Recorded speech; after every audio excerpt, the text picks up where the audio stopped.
Some open hotspots provided by an alliance of providers routing themselves into the private IP space of the residents. I wonder if they ever realized half of my work was developed in a business environment. I've seen many of these hotspots vanish, and now I've changed service providers. I'm pleased the device configuration was pulled from some homes, yet I'm disgusted by the risk associated with moving forward on this project. So this is kind of like how one of these hotspots works, and it's important to note that this is an MPLS network. Once again, let's get the mouse over there. So typical flow would be Wi-Fi guy joins hotspot, goes to the service LAN, which sends it to bridge 1, and that's actually going to bypass the router and just hit the switch and go up to the cloud, right?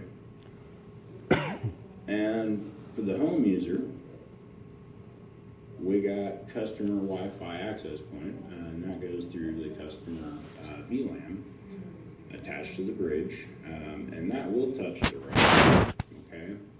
That sends to designated Ethernet ports, which make up your home LAN.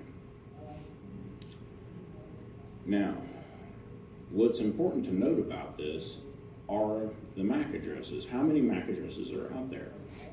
Well, for the radio on the hotspot, you have an external and you have an internal, okay? Beyond that, if we just go down this chain, the bridge is going to have one. Well, it doesn't have to have one. To make a bridge routable, it has to have a MAC address. If the bridge doesn't have a MAC address, then it'll just dead end. So that's another one that you're going to have. The customer Wi-Fi access point, that's an external and an internal. And the bridge, the WAN also has an address, right? The switch does not, but all 4 of your Ethernet ports do. Beyond this, you're going to even have more MAC addresses. As I said, this is an MPLS network. Well, understanding it's MPLS, why is it MPLS? Well, it has home DLNA or MoCA, and it has VoIP. Now, with VoIP, then I have to have an EMTA or an embedded multimedia terminal adapter. That's going to have a MAC address, okay? Another MAC address which exists in here is for the providers themselves, because they have to have access to their devices somehow or another. That's where that one's at. And there's a couple others. Typically in a man-in-the-middle attack, say you got a computer over here on the homeland and another computer on the homeland, we'll connect them via port 1 and 2, okay? So once you plug in, the DHCP server in here says, okay, I see your MAC address, here's an IP, and it goes here. Same with this guy. And by spoofing that, you're able to then steal their traffic or redirect them. Well, what if you wanted to hop around a bit? Okay, so let's just define the MAC addresses. Knowing that we have all of these MAC addresses and we can do forwarding and we can proxy ARP, right? Knowing because of that, we can then virtually wirelessly bridge into this network. And that will allow for some very, very sneaky shenanigans.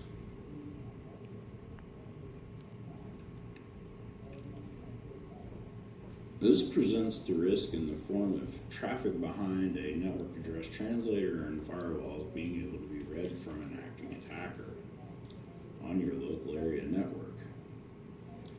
Ethernet frames are not blocked by firewall rules. Knowing this, an establishment should incorporate strong EB tables and if able and applicable, MACsec, which also needs to be deployed correctly. It's only an idea, however. I'm a breaker, not a builder. If you would like some virtual Ethernet resources for your own research, here's some of the RFCs. There's a whole lot more. This is just a few, but they're really good. And thanks for showing up. Yeah. Hey, so what about on Windows, the attack? Oh, yeah, because Windows is implementing Bash right now, so like that's their new shenanigan. But they do have they support libvirt, so libvirt is addressable. And if you actually go to OpenVPN website, they have the basic rule set on there to get things going. So you could basically do the same attack On a Windows machine without any tools or anything, with just the bash script. Just walk in and slay them. Yeah. So I want to thank you guys for attending Skydog, and on my talk being accepted. That's just awesome. Everyone who attended, and I've had a really rough last 2 years, and lost my grandmother, and I owe everything to her, amongst many other issues. This being said, special thanks are in order to a few people for their support, their love, and strength. So the Stone family, thank you. Beltface, which was supposed to be here but didn't make it.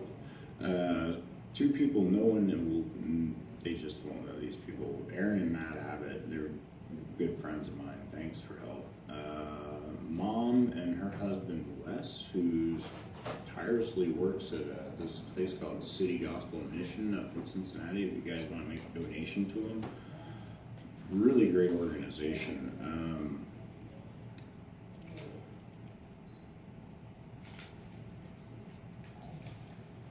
Dave Kennedy and Craig Smith, who is the newly appointed Research Director of Transportation, Daryl Highland, and he is the research lead of IoT, both over at Rapid 7. Because of those three people's personal sponsorship and belief in this talk, it was made possible. So thank those guys for getting me here. Max Akula, or Alec, I'm sorry, Max, I pronounced your last name. He owns Mufasa. It's a really good thing. And any further questions? Mr. Juniper.